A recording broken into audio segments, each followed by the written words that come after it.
We're live now. We'll give everyone a second to trickle in, join the conversation. Um, yeah. Hey there. Hi, Alex. Hi, Mary Ellen. Thanks for joining. We are here. I am Jaylon. I am the editor in chief of One Brilliant Arc. We've got our founder, Jared, here. And then we have our special guest here, Stephen Cary. And Stephen Cary is a sci-fi author of the book NextGen. He draws upon his double life as a professional musician and political attorney to fill its highly musical and politically fraught pages. He's inspired by a lifelong passion for classic world literature and punk rock, and mixes gritty, action-packed prose with a literary, philosophical flair to create his dystopian worlds. And I basically met Stephen with that description, and I am so excited to continue chatting with him and hearing about his writing and storytelling. So, Stephen, do you want to take it away and introduce yourself and how you started writing? Absolutely. Thanks for having me. Pleasure to meet both of you. And thanks everybody for joining.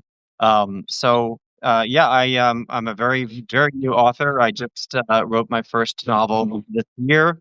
It's called NextGen. It is a science fiction, sort of dystopian story.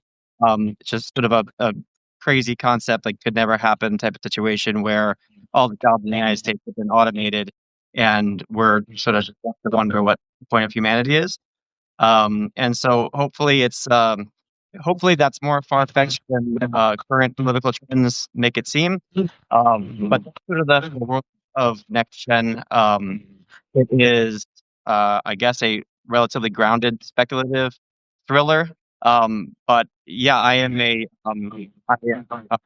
lifelong lover of music, and I'm a professional musician as well as an attorney. So the book brings together all those worlds to have hopefully a sort of engaging discussion around um, the threat of automation, what that could do to our economy, the what impact that could have on art and music, and what sort of questions are out there as a result about who we are as a species, and what is the nature of consciousness, and could AI one day become beings just like us that would be deserving of rights, and so forth, and what that would look like.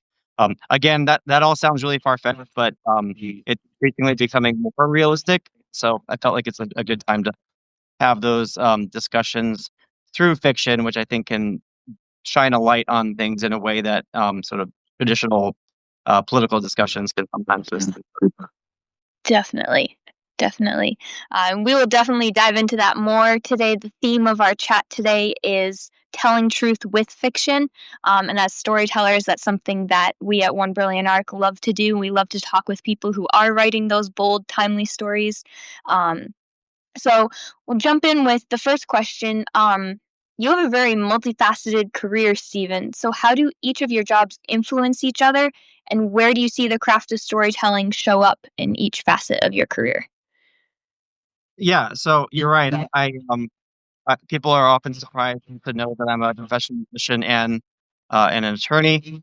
I get a lot of weird looks for that, but it's I think that most people could sort of get a sense like early on in their lives like what they want to spend their lives doing, if not exactly what that looks like in terms of like a particular career. But I've loved music my entire life, and I think going back to like middle school or even before that, I knew that it was the most important thing in my life. And at that time, not to date myself, and sorry, my automatic light's gonna go off sometimes. Not to date myself too much, but that was back in the 1990s, and it was just before internet had really taken off. And so at that time, like not only was music one of the most important things, like in terms of like forms of art as like cultural force, but it was also a sort of shared memory that I had, because it was, you know, you, you didn't have the ability to sort of go off on your own like adventures in terms of like what your algorithm sort of curates for whatever you're in. So like everybody had access to the same movies and music and art, and was a sort of shared cultural experience. And what was really exciting about it at that time was that, for as far as music goes, like at that time it was, bands like Nirvana were just coming out. And so you had this interesting time where this really like artistic countercultural type of music was really popular, but it was also like very much in the mainstream, and so everybody had access to this like really exciting thing that was happening, and from there it was at about that same time I really fell in love with reading about philosophy and politics, and I think it was when I was in high school that those things really kind of came together. I started getting because I loved bands like Nirvana and Green Day. I really started getting into like more punk rock with more sort of political. So like bands like Clash and the Dead Kennedys really sort of combined my two passions, which were for music and for politics and social movements and philosophy. And I think that beyond that time, fast forwarding 30 years, I started working in politics. I worked on President Obama's election campaign in 2012 as an attorney, and I've worked in a lot of sort of legal jobs around nonprofit advocacy, um, in political campaigns, and even in government. But then it wasn't until, like I said earlier this year, that I decided to try to bring it all together in this book that sort of explores all of that the politics of music. And so, yeah, it took me a very long time to bring that all together. This answer and my whole life.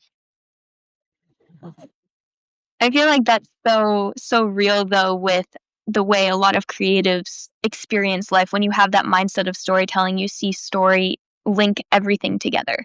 Um, I think that's so cool that you shared your story and you have all of these different experiences to draw from and create something so incredibly unique in your novel. That's really cool.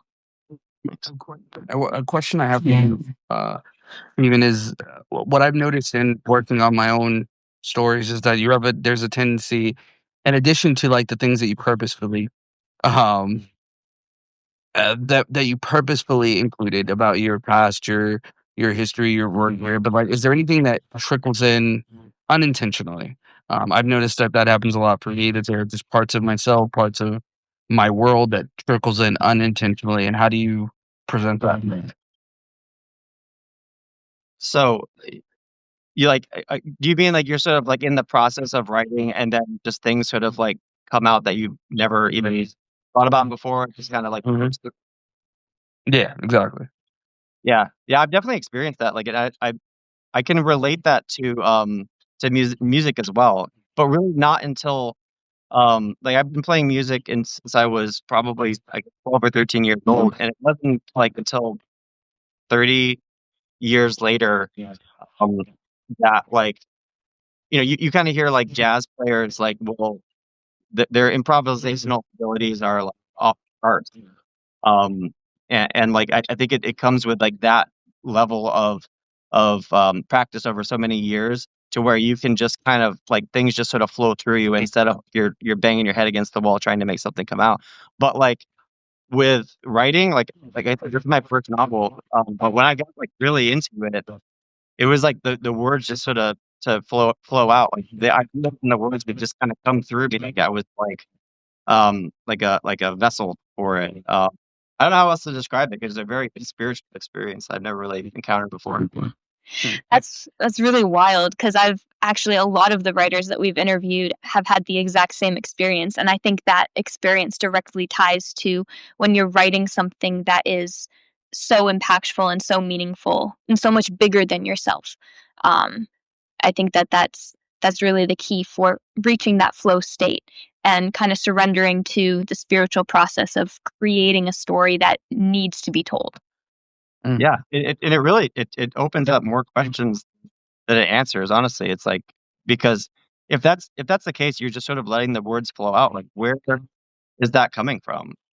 Yeah. Like it's not like it's a conscious process that you are. I am like putting this together, and everything is just coming the way that I intend it. It really does feel like you are almost transcribing. Like I'm not a I'm not a particularly religious person or anything. There was like the story of how Matthew wrote everything that was happening in Jesus' life, and that it was communicated to him by God, like by an angel, and he was just writing it down. I'm not saying that that's the case, but like this stuff comes from somewhere. Yeah, for sure.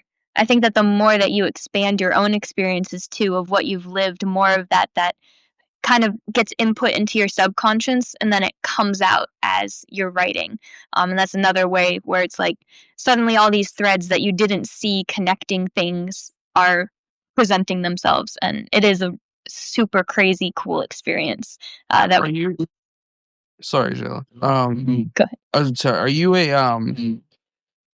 pantser or an outliner? What? I'm sorry. A pantser, like a person who just does it fly by the seam of their pants type of writing, or do you like to Oh, do outlines and stuff? uh, you know, it's a little bit of both. I think an outline is extremely helpful to sort of orient to like what you want. Like I feel like with too much freedom, it's like I don't know where to go. But if I have like even like the most like basic outline or even just like a concept that I want to work around, um, I think that opens up even more door, because it gives you something to like anchor um thoughts with, and you can kind of yeah, you can I think be even more creative because you've given yourself like the ability to to sort of hem in your creativity. Mm, that's such a good point. That's how I work.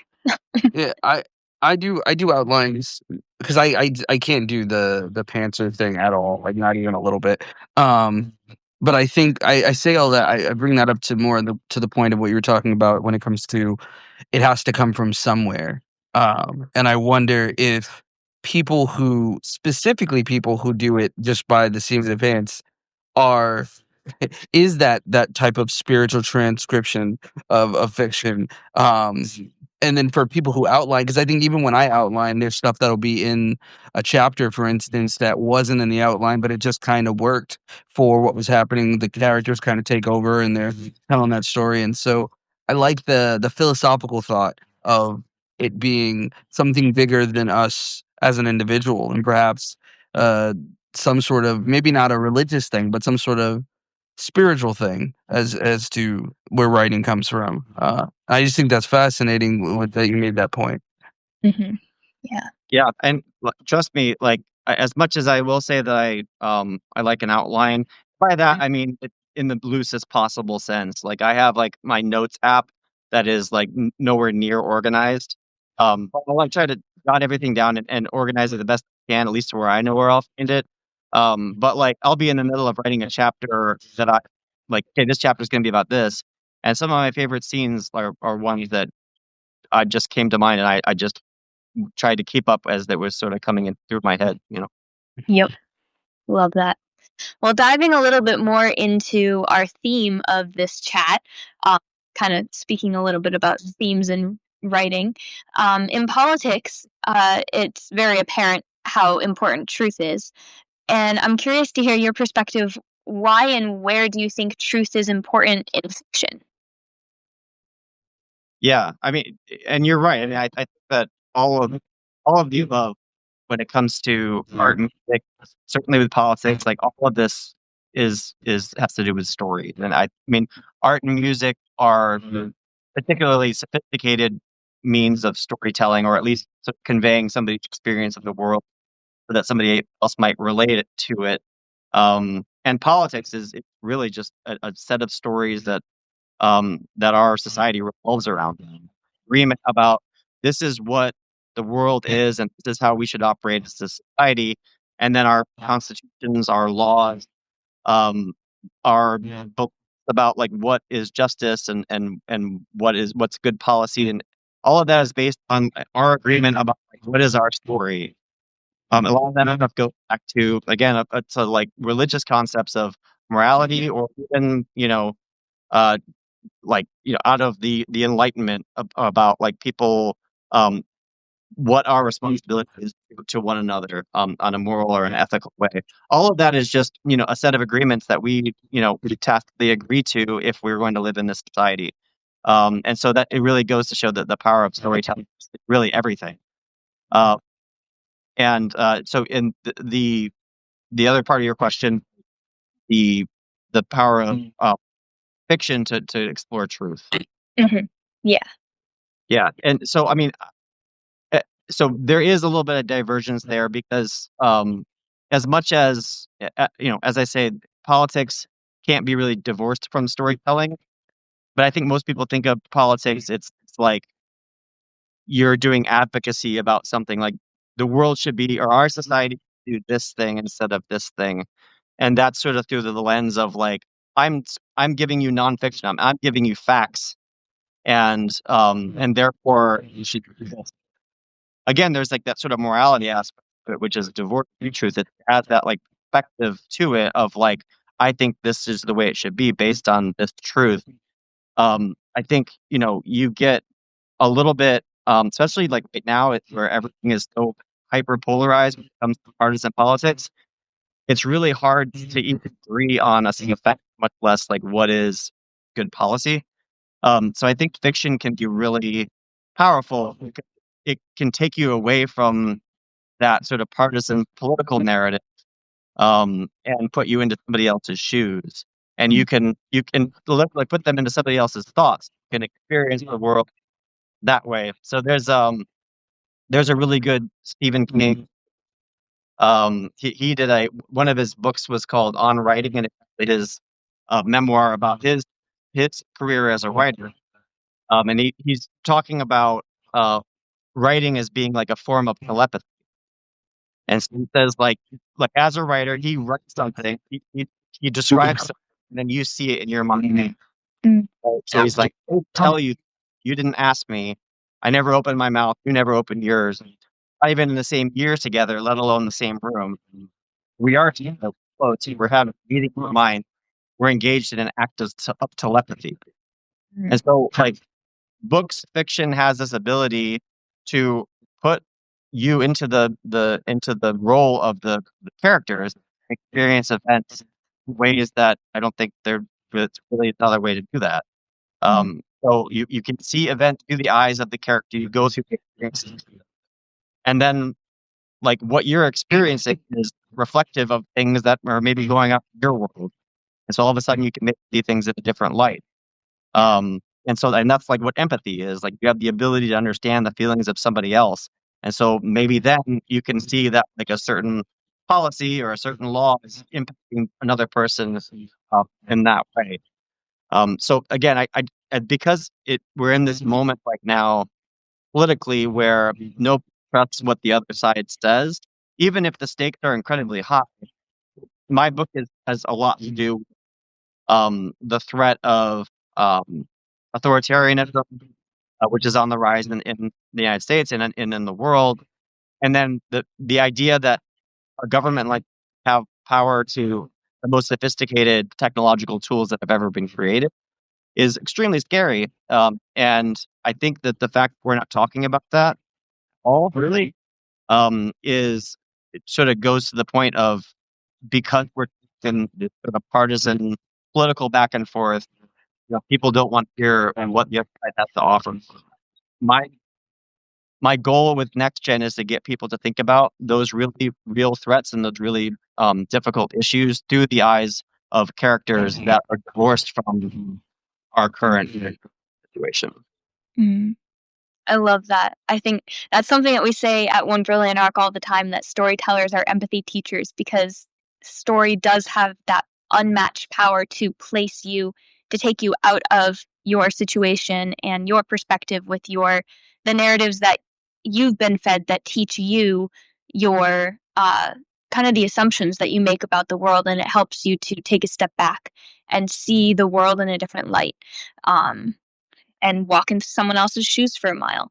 So I really love that you said that and that you recognize that, because a lot of people, they say, like, I grew up with it, being a story lover my entire life, but people will say, like, get your head out of the clouds. Like, fiction, just fantasy. It's just make believe. Like, it's not important.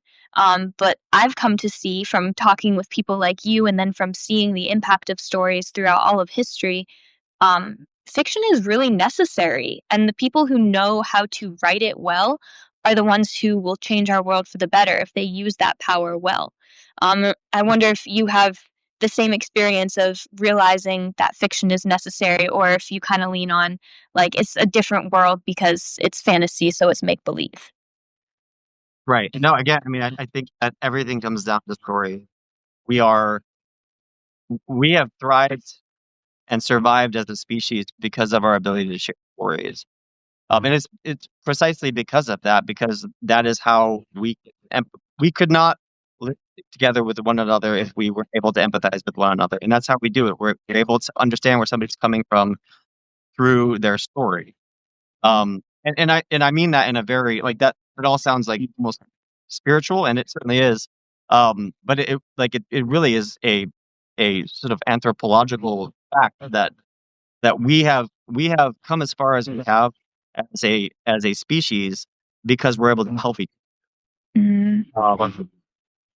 Like we can live in these larger and larger societies as we have over so many generations because we've been able to share stories with one another and agree that we experience that story together. Therefore, we're going to create tools and means of living with one another based upon those stories. It's really pretty amazing. All species have their advantages that allow them to survive in the world, and ours is our ability to communicate with one another in such a way that we can feel what each other are feeling and take care of each other, and therefore make our species and our family to they have the protection of everybody else. And so, like once again, I think it's really important to do that right now in a way that sort of helps people understand, what's happening in our world through fiction, so that people aren't like hearing an argument that they're going to dismiss it out of bias or out of fatigue because everyone's just so tired of the back and forth. Um, and I think that we need to choose a path forward that for our species to remain so that and that hopefully we can put together the stories that will allow us to do that. mm, I I really like the conversation that's being had about telling the truth and through fiction, and it feels like, especially right now where politics are so uh, polarizing and people are constantly divided and unsure as to what to believe.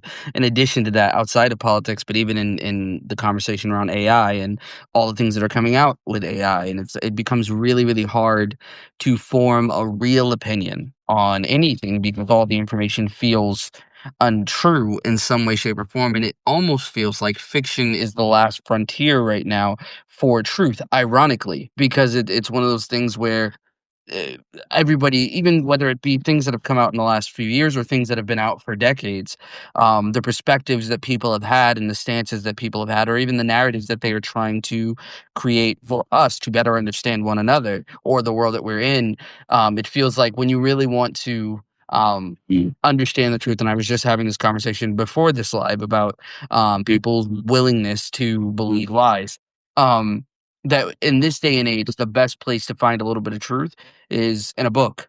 And so I love that authors and storytellers are, whether it be in on the page or on screen, are finding more and more ways to tell the truth in a way that makes it not just digestible but also understandable. So yeah, I think that you're both on the right track when it comes to that.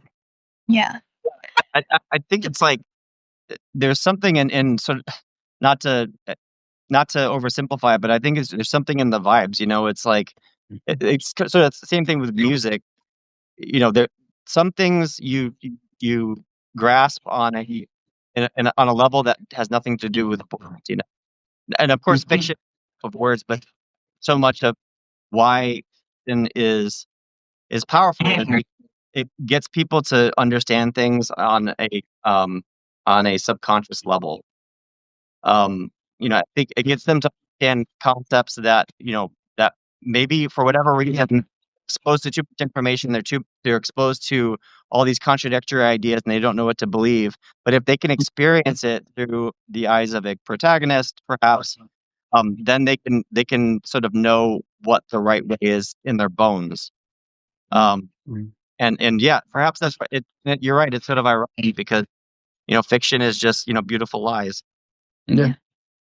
I Yep. think also with what you were saying too about stories from the beginning, as a civilization, we survive through storytelling. And it's like, if you think about it too, like since we were children, like our parents, the kinds of stories they would tell us. I remember when I was a kid and I wanted to, I would try to touch something on the stove or whatever. And in that brief, few words, my mom would tell me about, oh, the little boy who touched the pot and burned my hand. And from that moment, I realized, oh, that's a bad idea. But just like in little things like that, or major things, bigger things, we have just always used story to make sense of the world around us and make sense of each other. Because obviously we all come from different places, different backgrounds, and sometimes the best way to understand each other, when you meet someone, the first thing, or not the first thing, but within the first conversation you have, you'll hear stories about their life, about their experience, and that's how we relate to each other, not by them spouting off any specific facts about themselves, but where they come from and what they experienced. And so I think I definitely lean towards your take on how we have survived, as well as my famous, not famous, but my constant statement about story being the connective tissue of civilization. I firmly believe it. It's what makes us us more than anything else. Yeah, for sure. For sure. The pen is sharper than the sword, so fiction is a weapon, and seeing writers be willing to step up to the plate and wield that weapon, but it's also so magical because the act of a story immediately lowers our defenses so that we can digest and understand what the story is telling us behind its pretty lies. So I really, really love that. Speaking of, let's dive into your story that you wrote, NextGen. I had the back cover blurb here, and I just found it so exciting that I am going to read it, and then we'll ask you a few questions about the truth behind NextGen. So the central question here is, can a punk rock band save humanity from itself? This is the story of one generation's headlong plunge into a world dominated by automation, and the next generation who must fight to reclaim their right to life, liberty, and the pursuit of happiness. Henry Simon and his friends are young libertines, members of the liberated class promised freedom from work, but given inescapable poverty. They want to start a band, but their collapsed totalitarian society, all jobs have been automated, including that of a band. Helene Schock is a fully conscious musical autogen whose continual refinement as an artist and clout as a superstar among the pampered anchor class prompts her to help the forgotten libertines in any way she can. As their paths cross, Henry and Helene must navigate the treacherous liberated cities, the mind-bending developments in automated technology, and the overwhelming pressures placed upon them by a government increasingly controlled by the autogens that ushered in their dystopian world. Jam-packed with music, humor, and adventure, NextGen offers adults and young adults accessible meditations on the nature of politics, creativity, and consciousness, thrilling suspense, and most importantly, a bright glimmer of hope. After all, the future is unwritten. And I especially loved that ending because we talk about that all the time here at 1 Billion Arc again, where it's like, as storytellers, we have that power to write the future and to write a more beautiful future than we've been handed. So I'm curious to know, what was the truth that led you to write NextGen, and what was the truth that you specifically wanted baked into this novel for your readers to understand? Yeah, I was trying to think of where I came up with the concept, and I remember I had some very good friends of mine who I've been with for a long time, and one of our favorite things to do, as it's not unusual for any of our friends, is to sit down and listen to music, right? And we're all geeks, and we all will get together and like play for each other, like what we've been listening to, and we'll talk about it, and there'll just be hours and hours of it. And it was at some point early last year, with those friends, and I think it was someone had someone had put together an AI generated like Oasis came out with a new album, no, and but it was AI generated, and it was like a new Oasis song would make it sound like based on what an AI has been trained on in Oasis songs, and it was like pretty good, yeah, right? Like it was like it wouldn't it's not wasn't like this is one of their best songs or anything, but it's like if I heard this, somebody told me this is an Oasis song, I was like, okay, they've still got it. It's fine, it's pretty good. And so, like, on that level, it's like, it's sort of like a novelty, and you're, "Huh, that's it's really pretty neat." But, one of my friends who was listening to it, was like, she looked like she was on the verge of tears, and, sort of had this discussion about, like 'cause from her perspective, it was like, if this gets better, like, is the point? Like, if a machine can just spit this out, then have they surpassed humanity in a way that makes us so sort of obsolete. Mm. Because we view the ability to create art and become so uniquely human because it's the one way that we're able to express the meaning that we experience in the world to one another and relate with one another. And if that's something that can be just sort of condensed down to like A plus B equals C gets this, then it's like it sort of trivializes, I suppose, in a sense, like, how powerful that really so that really got me thinking about the concept. Originally had thought of the idea, I think I was thinking it was gonna maybe be like a graphic novel. It was gonna be more like are you familiar with the song, that went down to Georgia? And it's about, like, the fiddle player who, like, he competes against the devil, and they have, like, a fiddle contest. It's old. Yeah. Um, but, it was gonna be sorta like that, but it was gonna be like an AI versus, like this, a musician, and gonna, like, have, like, a battle of the bands type of thing. But, like, as I got more into it, I felt like, oh, there's some, like, real, serious, like, sort of philosophical, like, political questions that could be explored here, and I was like, "This is probably more suited as a novel." And then to take a step further, like, I'm a big fan of reading philosophy, and, there's a quote the in the book that I rely on pretty heavily, and it's from Thomas Hobbes. And so Hobbes was a philosopher from back in the century England, and he was actually he had wrote this uh, his famous treatise was called the Leviathan, and he was not to Hobbes up because he was very much of the belief that people should be ruled by an authoritarian government. In his time, it was called monarchy. You had the King of England.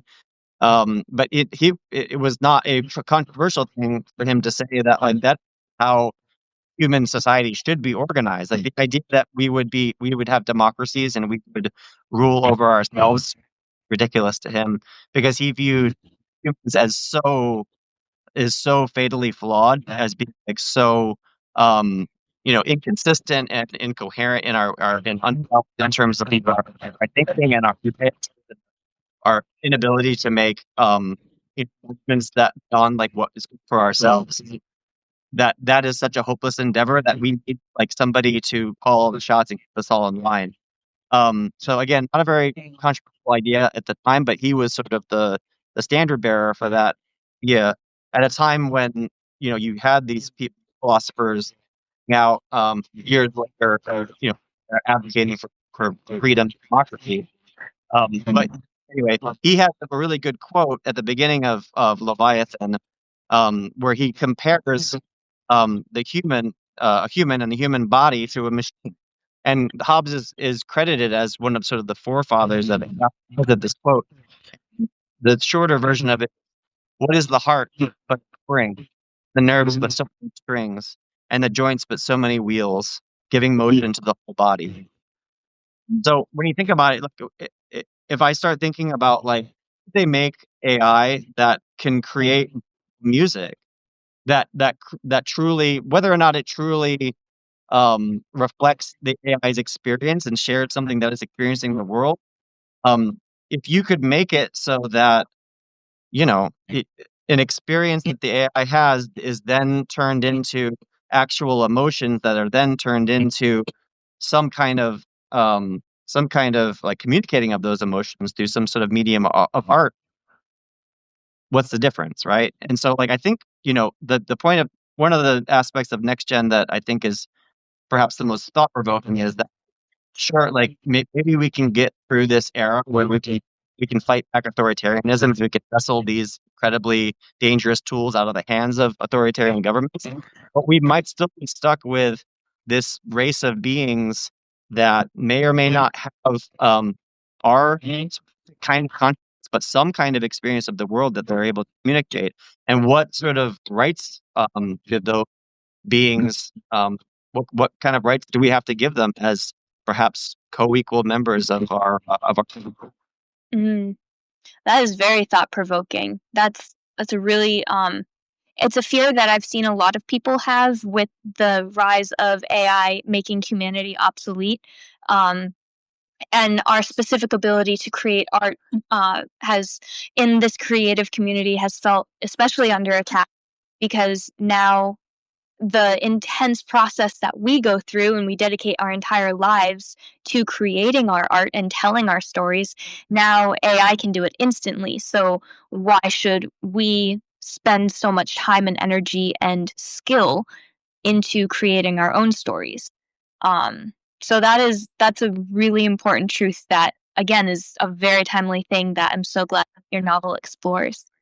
Do you think that there's anything particularly that humanity needs to be reminded about their own worth or warned of in this unique time we're living in with AI? Yeah, I mean, I think you hit the nail on the head talking about, what's the point? Even when it comes down to something as what we think is so uniquely human as creating art, if more and more people decide to not pursue artistic endeavor because of that, and I can see it, like, if who's gonna hire me as an artist if they can just type in a prompt, create something that maybe they like, just as much or better than I do after years and years of training. And it's not just art, like it's we have jobs not because they allow us to support ourselves and our families. Of course they do, and that's important as well. Um, but also, they give us meaning. They give us something to be proud of. They give us a craft and a skill to develop and make our daily lives bearable. Because, we create these sort of worlds for ourselves that where we're the hero and going through these trials, and they all have meaning, significance to us.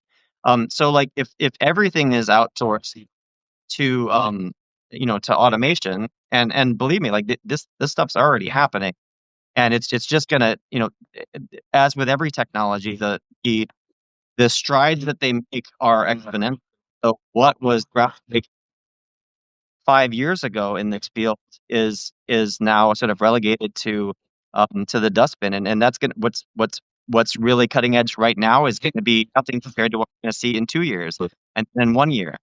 So it's this exponential clip that, you can be assured of, and you can also be assured that corporations and other employers who are looking to cut corners and cut costs, they're gonna do capitalism is designed to do, which is to make them go with the cheaper option. And Mhm. so, like, what I try to do with NextGen is to draw that to its rational conclusion, as absurd as it might sound, including, the complete automation of art and music. If everybody's out of a job and nobody has any sort of incentive to create and to explore their creativity, well, like, what is number one? What is the point? But then number two, how are we going to support ourselves and have an autonomy? And so, I think it was maybe 2 weeks ago, Elon Musk was quoted as saying, pretty candidly that in just 20 years, jobs will be optional, and money will be largely irrelevant. And I think he was saying it was a good thing. And in the book Next Gen, um, that's sort of the message that politicians in the late 2020s. The story takes place in 2050. It does have a flashback sequence where in the late 20s, you have the cost of living continuing to go through the. You have more and more jobs being eliminated, and there's this crisis about how we're going to continue to support ourselves. And so in NextGen, you have a politician that comes along that says, you don't have to worry about it because when all jobs are automated, you're going to have unlimited free time to pursue whatever leisure activities or whatever purpose you might want to spend your life doing. And don't worry, the government will take care of you. Um, but I don't have to tell you that trusting number one technology and trusting to politicians to always do the right thing is not winning.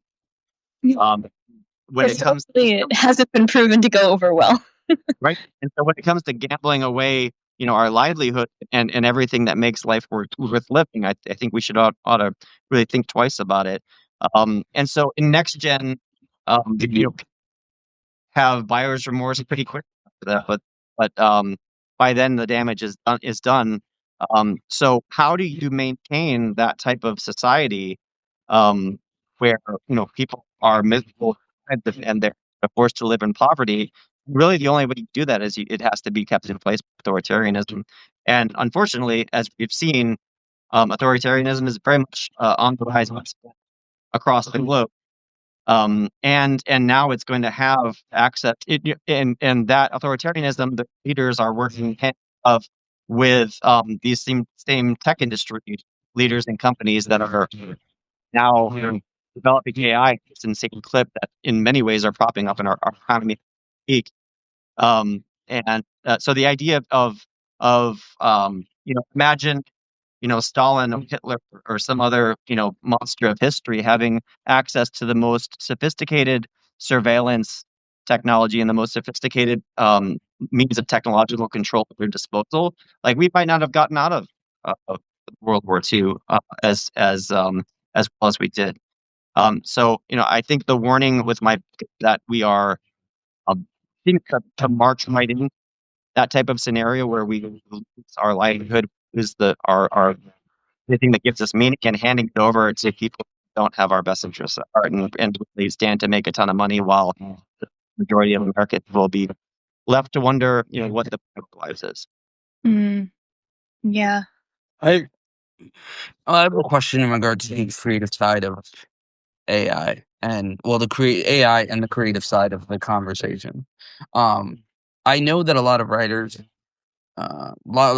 artists are very, very either intimidated by or completely opposed to AI. And I wonder, is there a world where we can collectively get along? Because I realize too that yes, there are always going to be people who take advantage of things or are lazy and just decide they want to have something, make something, but so they can get out in front of people as fast as possible.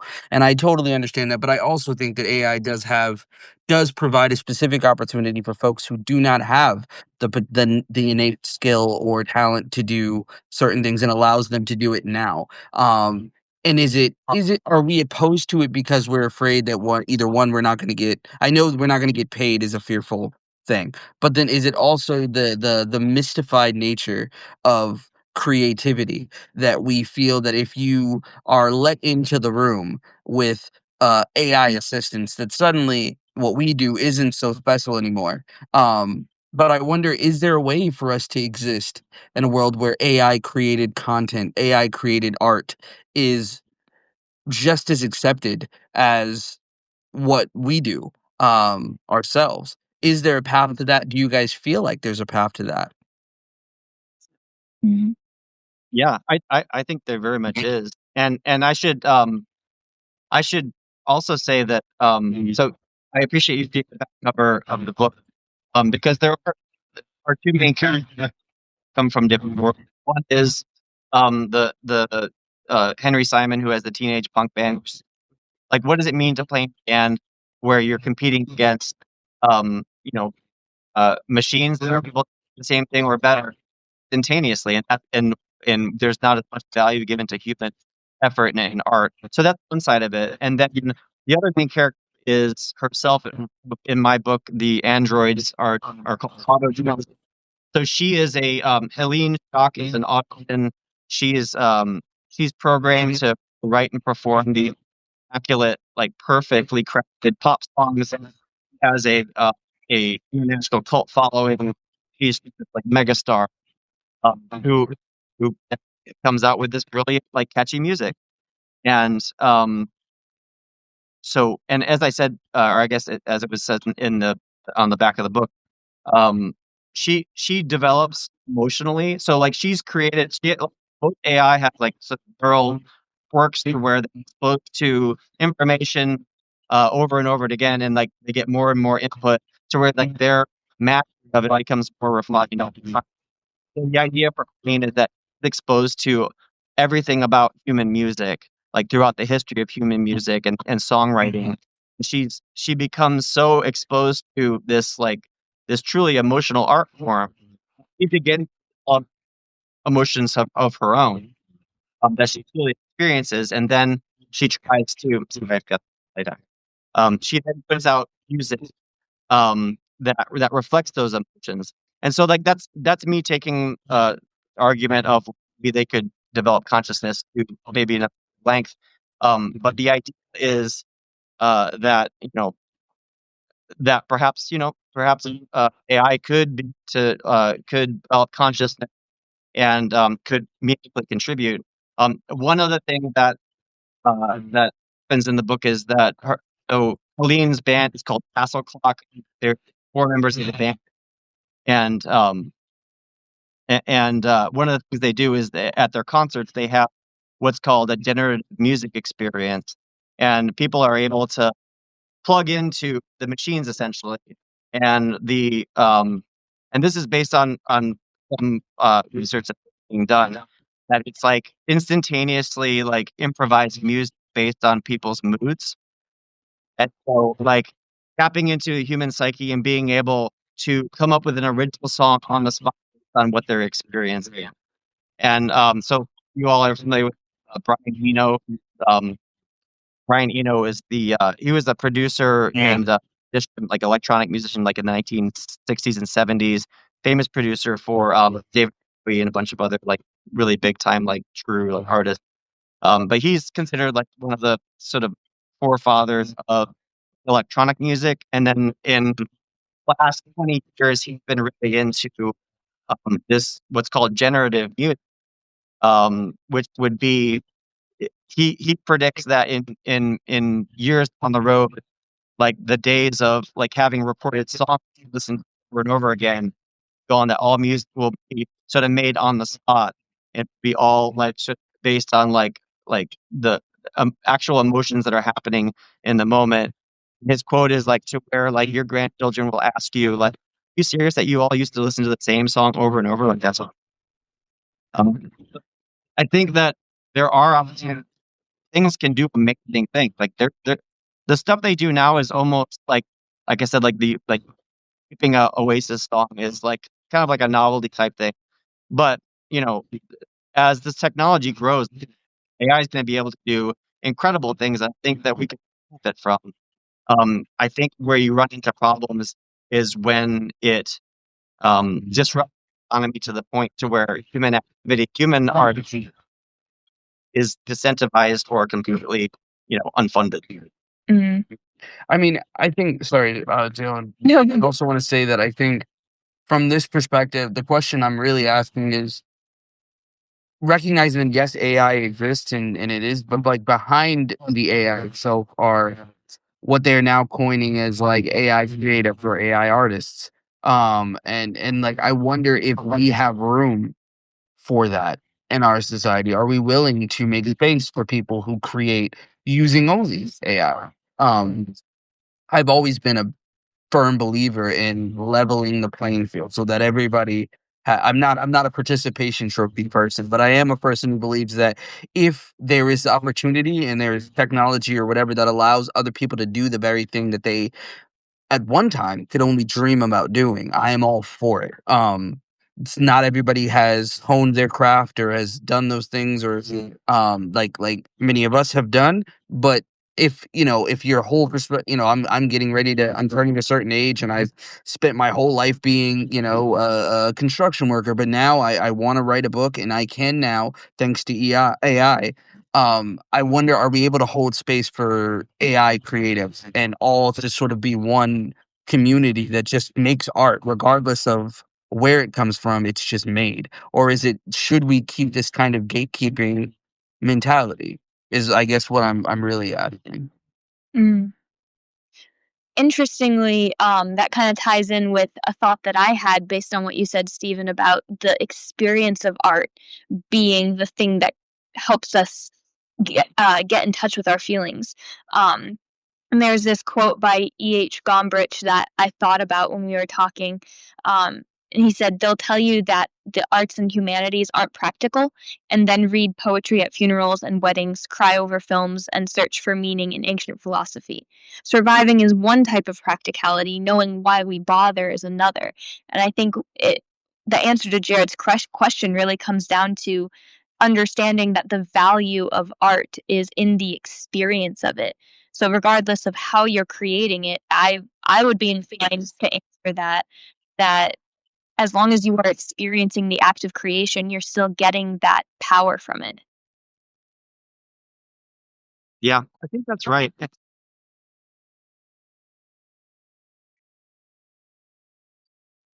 I think we're going to see even more leaps and bounds, obviously, because of its ability. I'll be honest with you, AI art, when I see like visual art, it leaves me with like a stomach. Like I'm like, I can tell that it, it was not created by a human. And it's not for that reason that I don't like it, but just something seems hollow about it. Um, Not only, I mean, I've seen impressive stuff too, but for the most part,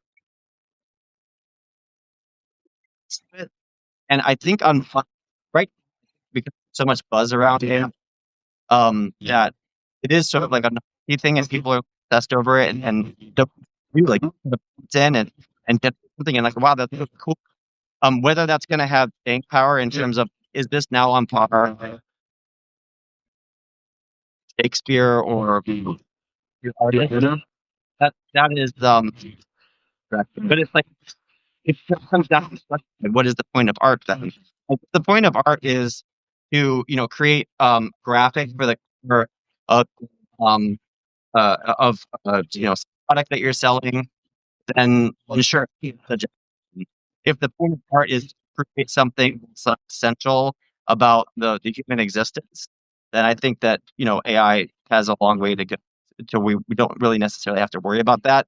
But I think in the short term, you are worried about uh, whether going to be able to make enough money to continue to spend our spend time creating art and trying to become successful artists.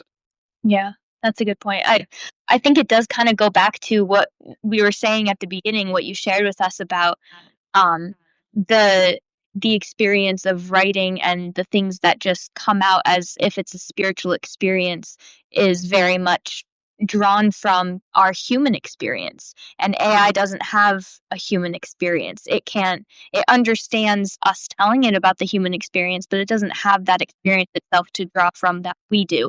It doesn't have that almost spiritual creative guidance, um, giving it the words as and like you're the vessel that the words are flowing through because there's something that this story needs to tell. Um, so I think that that's a really interesting conversation. Um, in light of all of those really dire warnings that you shared about, the rise of AI having so many dangers, do you think that there's hope for our next generation? And if so, how can they realize that hope? Because I've experienced, like, I'm kind of right in between the older generation and the younger generation, and I know that this younger generation is the most hopeless generation I think any of us have ever experienced. Um, so do you have any specific hope that you share for that next generation in your book, Next Gen? Yeah, and I think it really coalesces around the power of of, of music. It's in my book, and music is a proxy for art, which is a proxy for experiencing what it means to be alive. I think that reclaiming humanity is going to be is, is going to be pivotal for trying to take a hopeful path forward. Um, Luckily, as dire as it seems, the fact that we have instantaneous access to eyeballs all over the world, we have the ability to communicate with one another that's never been before by a long shot. And so if we have that, we have the capability to share the stories that have allowed us to survive and thrive in this world for so many years and generations. If that power harnessed, then of course, hope springs eternal. And so, I think that one of the main takeaways from the book, again, it's a book about music, and so it all kind of comes down to that. As I said at the beginning of the show here, you know, there was a time when we really did have a sort of shared cultural experience. And I think that to a certain extent, the ability to have this mass communication, the ability um, to to sort of curate your own existence, everybody can live in their bubbles, has really had the effect of dividing us, which makes us a lot less likely that we're going to be able to ask around a single set of stories, which will give us sort of the context for claiming our humanity, creating our democratic society. So the stakes are super high that were against us, but we've never had greater ability to reach people with our stories. In the book, um, there is uh, so you have the liberated class, which is where the vast majority of Americans live in hollowed out urban hellscapes, where nobody is allowed to work. Everyone lives on rations.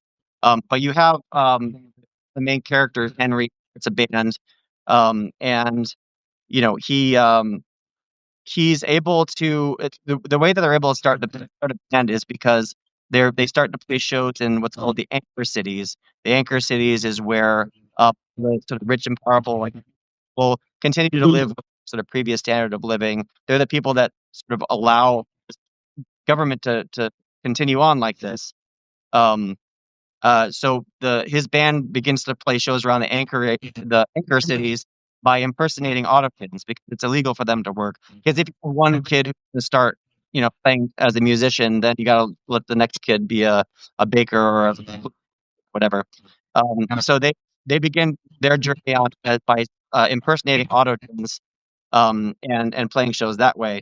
As you can imagine, they're discovered almost immediately because much harder than it might sound. But these are kids; they're taking risks and they're trying to do what they love. But in the process of that, they gain international notoriety. And then you have all these people within the anchor community. These people are called the anchorites, who have already been acting, on behalf of libertines, the people who live in the liberated cities, and they sort of coalesce around the band as this sort of cultural force that they can help galvanize their movement to try to do right by the people who have been left behind. So that's my sort of encapsulation of what I think is a pretty well documented historical trend, which is that music and art have reached into revolutions throughout history. Once again, it's just music and art is just a really sophisticated way of sharing stories. Sharing stories is what been able to allow us to survive as long as we have. And so with that in our history and that within our bones and the ability to communicate with people all over the world instantaneously, like it can be done. And in the book that so that quote at the end of the back cover, "The future is unwritten," that is a famous quote from Joe Strummer, who was lead singer for the Clash, who was one of the most important punk rock bands. And I very much believe that. I think for all the doom and gloom, and I know I brought a lot today around AI and authoritarianism. Nobody knows what the future holds. Who knows what sort of accidental, crazy thing is going to save us and send us down some other path that we'll then have to deal with those challenges. Mm, that's so true. And I love that you included in your book with these very needed warnings that are timely for us with what we're facing right now. it also has that hope of you are storytellers and you hold the pen, you can write the better future. And I think that that's, again, another call to storytellers out there to really step up to the plate and tell these bold stories, even if AI is making you feel obsolete, because story is the universal language of the soul that we all speak. And you can speak the language of sport, then you can communicate your truth that much more powerfully with people. And I think that it definitely will be storytellers who save our world in the future, no matter what challenges we come up against. It's going to be the brave storytellers that are willing to take that step and pour their heart and soul into being the vessel that the story comes through. So encouragement to everyone listening. Keep telling your stories. Keep digging into what it is about humanity that makes us so special, and keep sharing that because we need it. We desperately need it in order for our next generation to have hope. So with NextGen coming out, Steven, it's already out, but do you have any other projects on the horizon for your creative work that you can let people know about? It's really all about promoting teaching at this point. I spent so much time. Um, from start to finish, from the drafting, outlining, the through the editing process. It's probably about 8 months, 9 months. Which doesn't sound like a lot of time, but it was like around the clock. I ended up like I'm up on my phone or on my computer like 5 in the morning. I'm like 11:30 at night. um it's one of those things where it's just like it's all encompassing, and so it got over, and then I hit that wall of being done, and it like, okay, so now I have to learn how to promote it. That's what I've been doing. My journey is now self promotion. So thank you for having me on here to do just that. I have contemplated making it a series. So based on success, we'll see if that happens. But I certainly think that it's a universe that could continue on. um, so yeah, and as I said, I'm a professional musician as well, and so I'm always playing shows, and yeah, my life is art and music. But for folks who want to check out it is available on paperback, on ebook at stephencarybooks.com. Yay. So yeah, everyone, I know we went a little bit over an hour. We'll wrap up now, but thank you so much to everyone who joined us. Thank you for joining in this conversation. Share your thoughts either in the comments of this live or when it posts as a recording. Let's keep this conversation going. Um, Definitely subscribe to Stephen Cary's Substack to keep up with all of his writing and the stories that he's telling. Um, and also, if you want to hear more conversations like this with creatives telling world changing stories, or you want pro tips on how to write your own world changing stories, subscribe to One Brilliant Arc. We're here to amplify voices that have been silenced and help you tell your story your way with your voice. So, thank you again, everyone, for joining us, and we will talk to you later. Thanks. Bye. Fine.